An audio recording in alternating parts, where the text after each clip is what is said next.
1, 2, 3, roi du silence. Connaissez-vous les 7 secrets du roi du silence? Dans ce podcast, vous allez voir comment un pervers narcissique masqué utilise le silence pour vous contrôler et quelles sont ses techniques. Vous ne comprenez pas pourquoi vous n'arrivez pas à vous connecter émotionnellement avec un pervers narcissique masqué et pourquoi lorsque vous parlez à votre ami pervers narcissique masqué, cette personne semble se désintéresser de vous et ne pas prêter attention. C'est limite si vous êtes un objet à côté de lui. Donc le problème de ça, c'est que vous n'arrivez plus à vous exprimer par crainte d'être jugé. Vous finissez par vous autocensurer et des fois par arrêter de parler. Et ça, c'est assez malheureux. Je suis Saki Linuma et sur cette chaîne, je te parle du pervers narcissique masqué en général. On l'appelle aussi pervers narcissique couvert, vulnérable, etc. Donc, pense bien à t'abonner à la chaîne si ce n'est pas déjà fait. Clique bien sur la petite cloche pour bien être au courant de mes prochains podcasts. Voilà, je compte sur toi. Revenons-en au podcast. Donc, comment j'ai découvert que la personne avec qui j'étais était un pervers narcissique masqué. Donc, pour faire simple, il y a un moment, le pervers narcissique la personne avec qui j'étais, elle avait des comportements de pervers narcissique classiques, ce que j'appelle classiques. Et je comprenais pas. Il y a un moment, j'avais des doutes sur elle. Du coup, je suis partie regarder des vidéos pour me remettre en mémoire parce que ça faisait longtemps que je n'avais pas côtoyé de pervers narcissique. Et justement, c'est bien de se faire des piqûres de rappel de temps en temps. Donc, je suis allée voir pas mal de vidéos. Et à un moment, je suis tombée sur la vidéo d'Antoine Pétavin sur le pervers narcissique couvert, vulnérable. Et je me suis dit, mais c'est quoi ça encore? Et en regardant la vidéo, j'ai trouvé des points communs avec la personne avec qui j'étais. Et je me suis dit, tiens, il y a peut-être quelque chose. Et au début, je me suis dit, non, c'est pas ça. J'avais des doutes, j'étais pas sûre. Mais là, récemment, en lisant des livres en anglais sur le sujet, en fait, je trouve que c'est totalement ça. Et franchement, à chaque fois que j'étais avec cette personne, elle me drainait complètement mon énergie. Aussi, j'aimerais vous dire que, justement, par exemple, quand j'étais avec cette personne, il faut savoir que le français n'est pas sa langue maternelle. Sa langue maternelle à la personne avec qui j'étais, c'est l'anglais et une deuxième langue.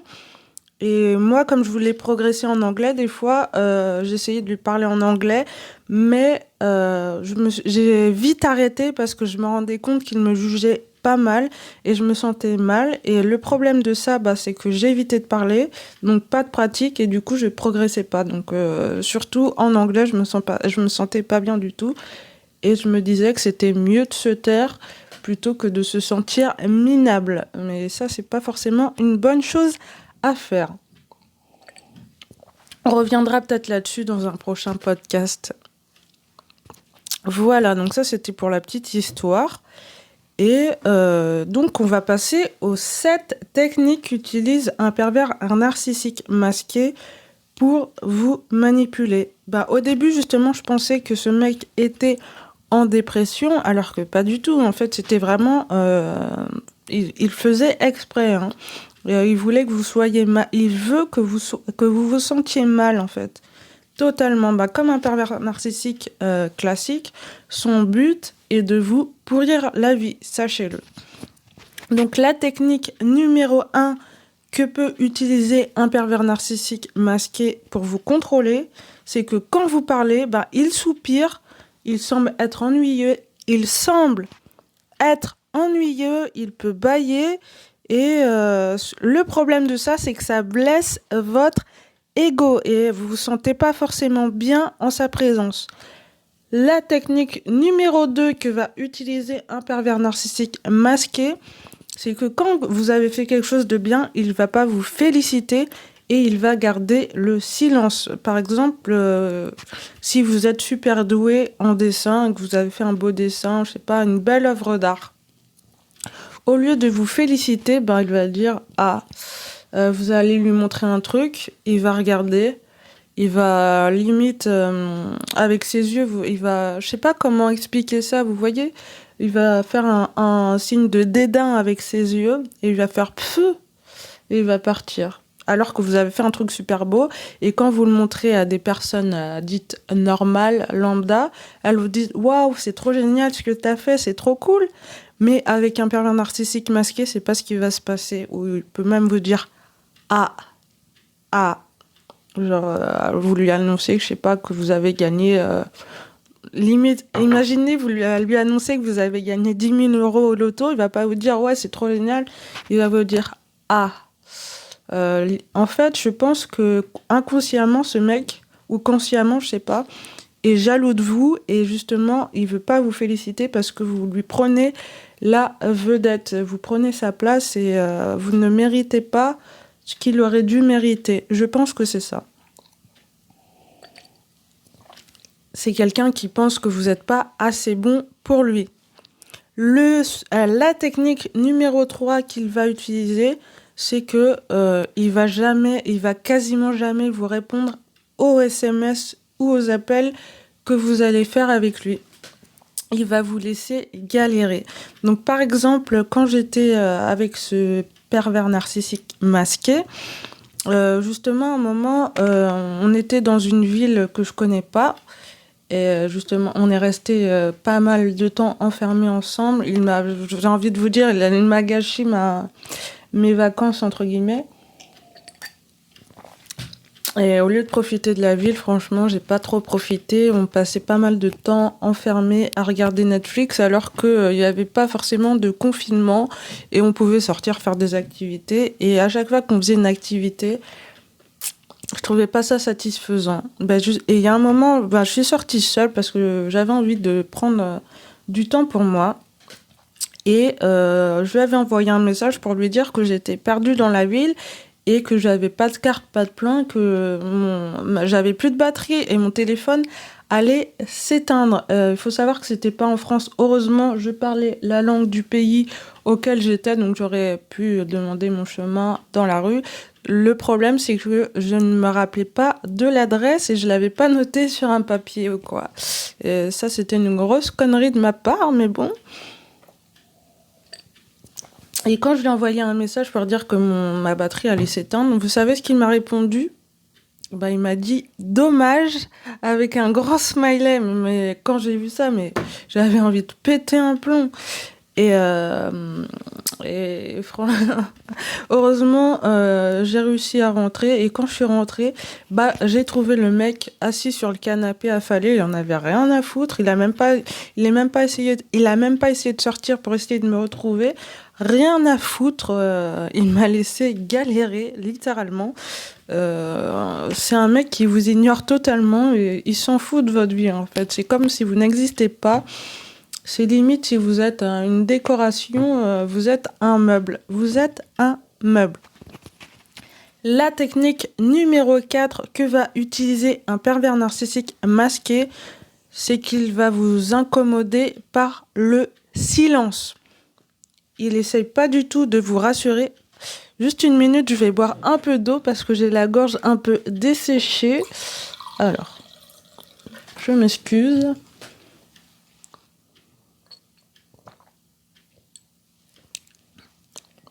Donc je disais, la technique numéro 4, c'est qu'il va vous incommoder par le silence. Il n'essaye pas de vous rassurer, pas du tout.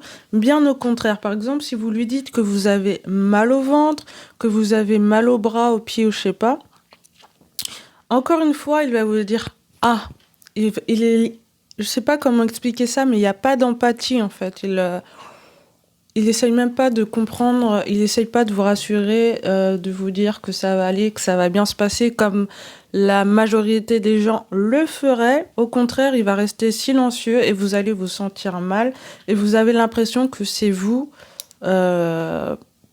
que c'est vous qui l'incommodez, que vous auriez peut-être pas dû lui dire que vous n'êtes pas bien, et vous allez garder vos souffrances pour vous. Et le vice avec les pervers narcissiques masqués, c'est que vous gardez pas mal de choses pour vous et vous pouvez en parler à personne. Et c'est quelque chose d'assez difficile. Vous avez l'impression de vivre un truc de fou. Et je sais pas comment expliquer ça, mais vous intériorisez la chose et c'est ça le plus grand problème. Le secret numéro 5, la technique numéro 5, qu'utilise un pervers narcissique masqué, c'est qu'ils n'ont jamais rien à dire en fait. Quand vous parlez, ils vont jamais essayer d'initier la conversation, ils vont jamais essayer de faire des efforts pour trouver des sujets de conversation. Quand vous parlez avec quelqu'un de normal, entre guillemets, la personne va essayer de vous relancer à chaque fois et de vous dire de partir sur un truc que vous avez dit et d'aller dans un autre truc. Avec un pervers narcissique masqué, c'est non. C'est toujours vous qui devez parler. Mais en plus, le pire, c'est que vous allez arrêter de parler parce que la personne se désintéresse. Elle peut par exemple prendre un livre, sortir son téléphone et n'avoir rien à faire de ce que vous dites. Et c'est super mal poli, mais ils le font exprès, sachez-le. Et si vous les demandez s'il y a un problème, si quelque chose ne va pas, ils vont vous dire non, tout va bien. Je suis comme ça, respecte, ils peuvent même vous dire je suis quelqu'un d'introverti et je suis comme ça. Sachez que les personnes introverties, elles vous respecteront en fait. On parlera de ça dans un prochain podcast, mais c'est littéralement un manque de respect ce que le pervers narcissique masqué vous fait. La technique numéro 6, c'est qu'ils ne pensent jamais à vous donner de nouvelles. Donc on ne sait jamais s'ils ont besoin d'aide, s'ils vont bien ou pas. Ils vont jamais vous envoyer un message ou vous appeler. C'est toujours à vous de faire le premier pas et à vous de faire les efforts. Ils n'en ont rien à faire de vous. Et enfin, pour finir, la technique numéro 7, c'est que pendant les disputes, ils vont quitter la pièce, littéralement. Donc par exemple, vous êtes énervé. Ils vont soupirer, ils vont faire « c'est pas intéressant ce que tu dis, vas-y, je me casse ». Ils vont prendre leur manteau, leurs affaires, et des fois, ils vont carrément sortir de la maison, et vous allez vous dire « mais qu'est-ce qui se passe ? Mais il y a un truc qui va pas chez lui ». Je vous jure, je l'ai vécu littéralement, mais c'est un truc de fou, on se sent déstabilisé, c'est vraiment un truc de fou. C'est des gens qui supportent absolument pas les critiques, comme avec les peines classiques, et donc quand vous allez les critiquer, ils vont prendre la fuite, c'est ça, c'est tout. Bon, merci de m'avoir écouté pour ce podcast. Si tu veux rejoindre mon groupe des pourfendeurs de PNM, le lien se trouve dans la description. Dans ce groupe, je te donne des techniques pour apprendre à pourfendre les pervers narcissiques, mais surtout les pervers narcissiques masqués. Donc n'hésite pas à le rejoindre, c'est dans le premier lien dans la description. N'hésite pas aussi à t'abonner à la chaîne, à bien cliquer sur la cloche pour être au courant des prochaines vidéos. Moi, je te dis à la prochaine dans un prochain podcast ou une prochaine vidéo. Salut, ciao!